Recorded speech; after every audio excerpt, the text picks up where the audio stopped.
And welcome back to the channel and Happy New Year. Welcome to 2023. I'm Brant Fowler and I'm ready to talk to you about only good comics. Now let's hit that intro.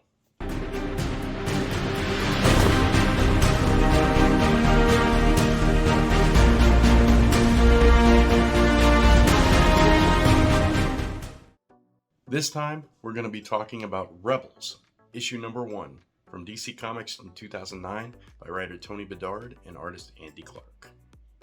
Now before we get into today's video, if you do enjoy the content on this channel, go ahead and smash that subscribe button and hit that notification bell so you don't miss a single video going up on Only Good Comics. And give us a thumbs up because it really does help the channel out. And you can follow me across social media at Only Good Comics. Now, let's get back to today's video. Rebels is written by the same writer that wrote Negation for CrossGen, which is a book I'll talk about down the line, but it was a book that really brought me into the story. So when I found this, I definitely had to try this out because similar themes. It's a sci-fi story, which isn't really typically my thing. I don't gravitate towards sci-fi, but there's something different about the way that the stories are structured, both in Negation and in Rebels, that appeals to me. That Tony Bedard is able to string characters from different worlds and different backgrounds together and form a very interesting narrative. So the basis of Rebels is centered around one of the l.e.g.i.o.n, or a Brainiac 2, Vril Dox to be specific. He is, or was, the leader of Legion at the time, which is a police force akin to the Green Lantern Corps, but in a different sector. It's a whole complicated history that I am not schooled on, so I'm not going to talk to you about that. But anyway, back in the probably the 90s and stuff, Legion, there was like a Legion series, 80s maybe. There was a big popular Legion series. You can go check that out or check out your Wikipedia or whatever to find out all about Legion. But in this story, we start off right in the thick of things. We start off with a conversation between just some random people on a lake talking about basically the way that the world works right now. How if the second coming were to take place right now, that nobody would notice unless it was somebody on a reality show that happened to be the Messiah. And then all of a sudden, Vril Dox appears out of the sky and asks for directions to the nearest bathroom. Just random comedic stuff like that. But that is just kind of your intro to that character and kind of him just running. And he tells them you might want to start swimming, basically, as a big giant ship lands right where their boat was. So as we get into the story, we learn that Vril Dox, excuse me, I'm a little under the weather, cedar fever period here in Texas. Anyway, Vril Dox is on the run from, as we learn throughout the issue, a bunch of people. But in particular, this group that's on this ship, which is a menagerie of different, menagerie is a terrible word to use there, but a group of basically bounty hunters, including this guy who is like super powered. Everybody else is scared of him. They say he can handle a Kryptonian even and stuff like that. So he's a very, very powerful being named Tribulus, I believe is how you pronounce that. So they are on the hunt for Vril Dox. We don't know why. We know that he led the Legion, and we find that out in a little bit.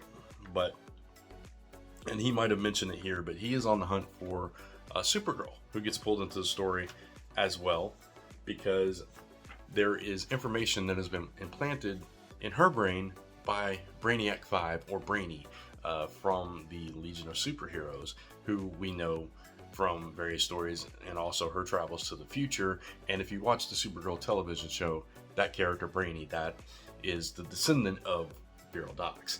So that's kind of what kicks off our story. He had been given this information that he needed to find Supergirl, that there was this information on this disc and she was the only one that can unlock it, and that's kind of what we find out, and that takes us on this wild hunt. Meanwhile, this group of bounty hunters is chasing him, but across the galaxy in another area, we have another group of outlaws, or whatever you will, on another world, and the Legion group is the police force is there trying to take them down.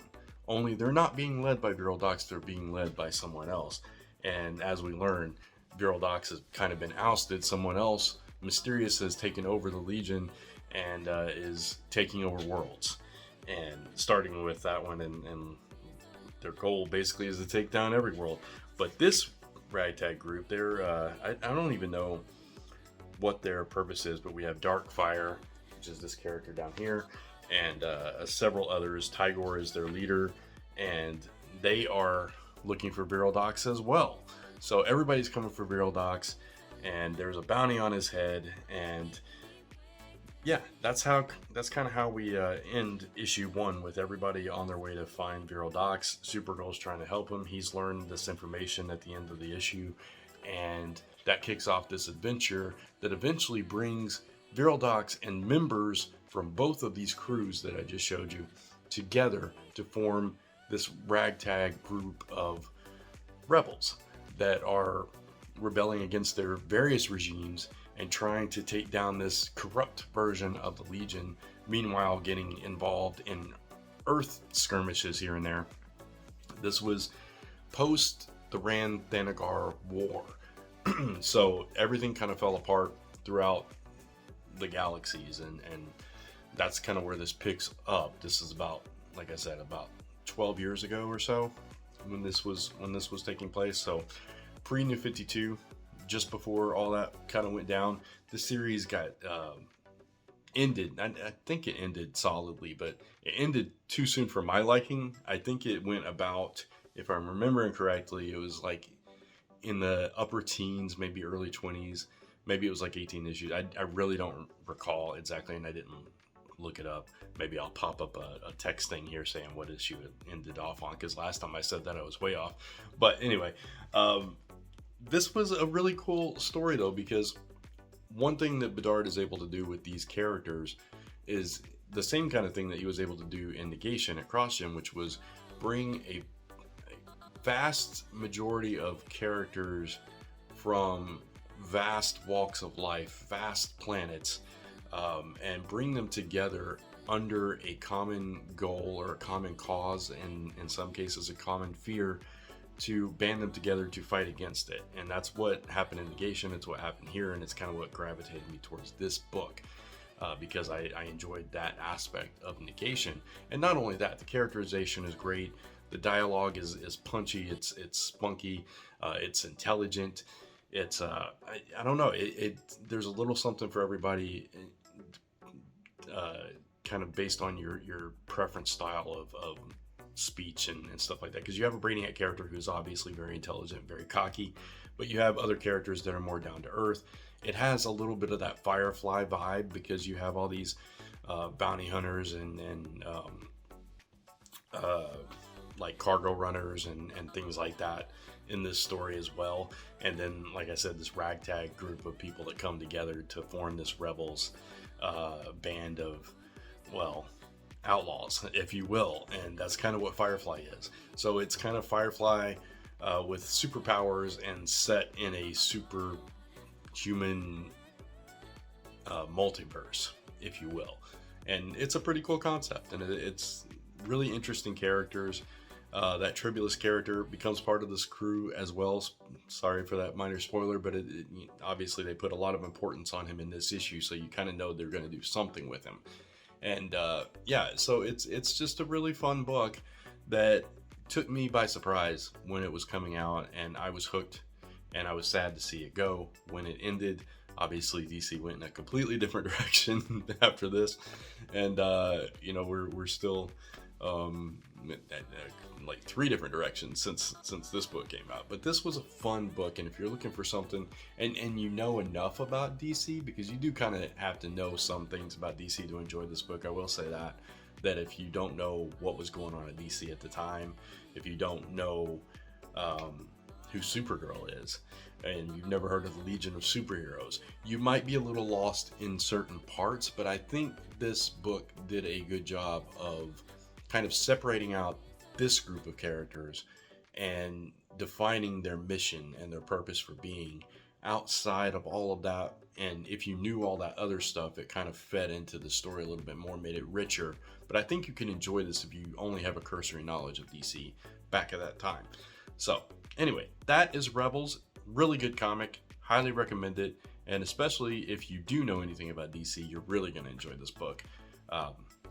Like I said, one of my favorite books of the era.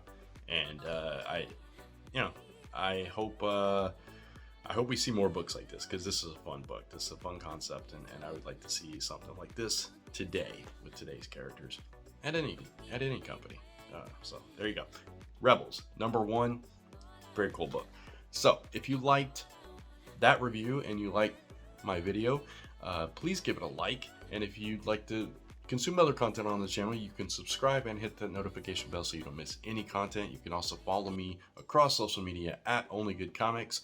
And until next time, thanks for watching, and join me again as I talk to you about more good comics. Take care, and once again, Happy New Year.